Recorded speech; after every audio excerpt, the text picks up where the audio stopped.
Hello and welcome to Blocs Master. It's Elder, and today I'm going to share with you my favorite websites I use to download copyright-free images for my web design projects. And well, many of you are probably already know about all of these websites, but I still do get questions about this all the time. And yeah, I have decided to create a small short video showing the 4 most popular websites I use to get all of my images.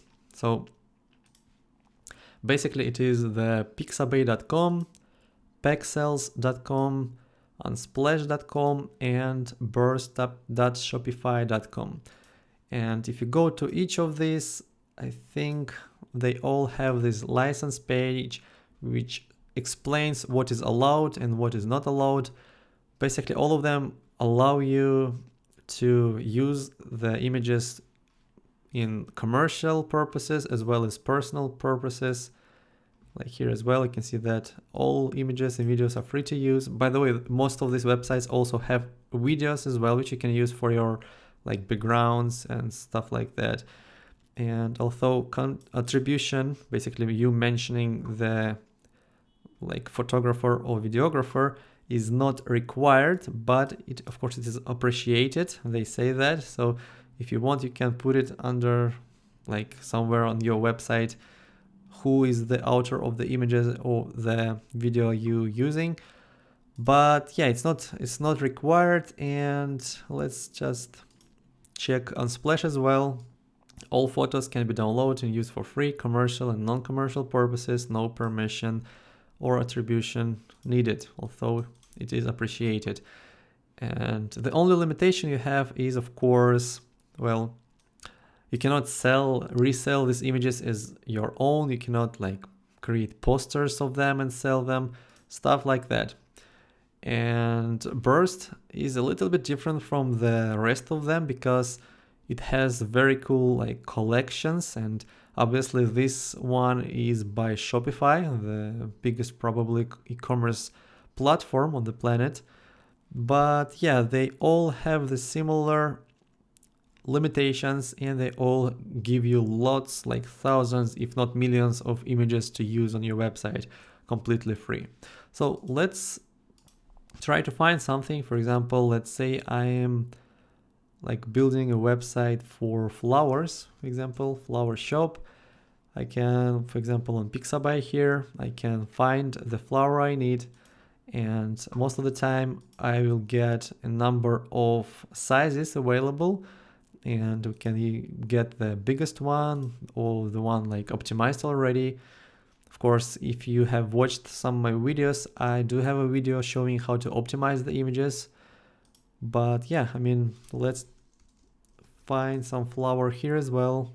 For example, something like this can be used for the like background, for example. You can see that original is very big. We can download it. And yeah, let's actually quickly edit it, optimize it for our website, this image.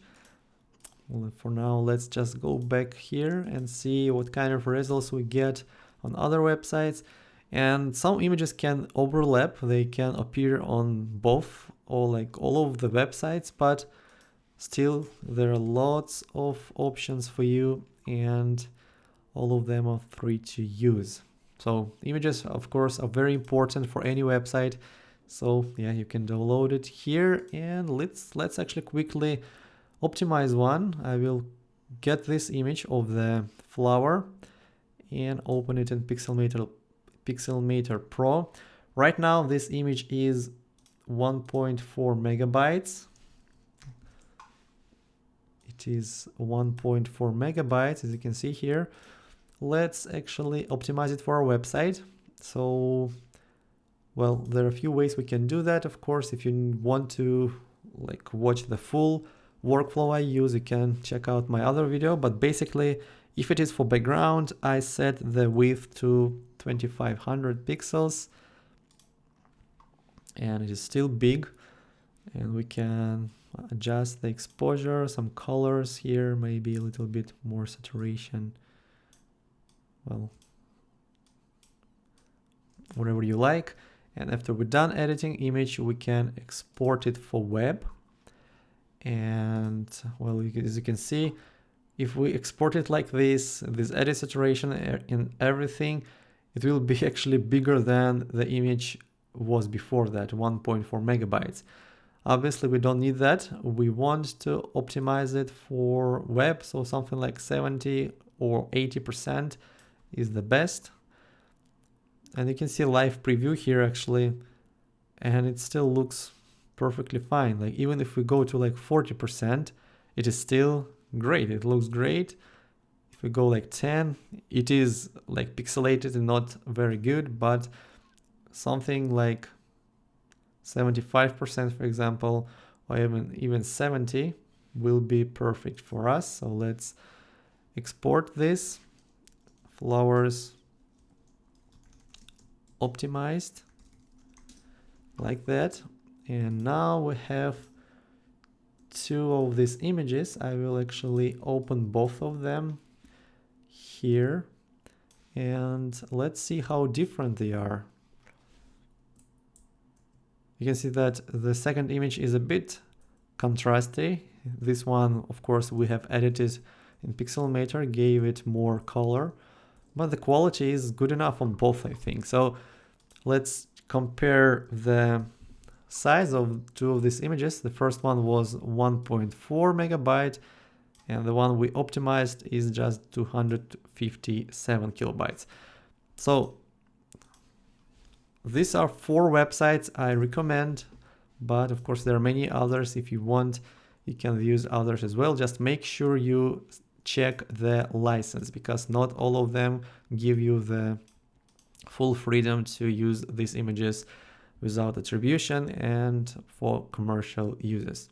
So that's it for today's video. I hope it was helpful for some of you.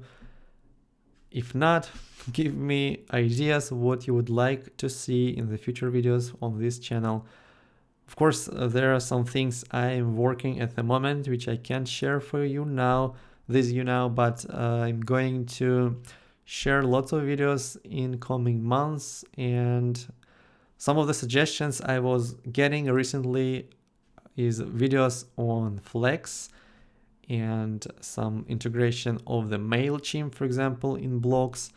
These topics require much more attention and it will not be possible to cover this in one video. So I will probably create a series of videos and I will share it with these Blocs Master students. And of course, some of the videos will be available here on YouTube. So if you're new here, subscribe and stay tuned for videos like this. So thanks for watching this week's video and I will talk to you next Monday. Bye.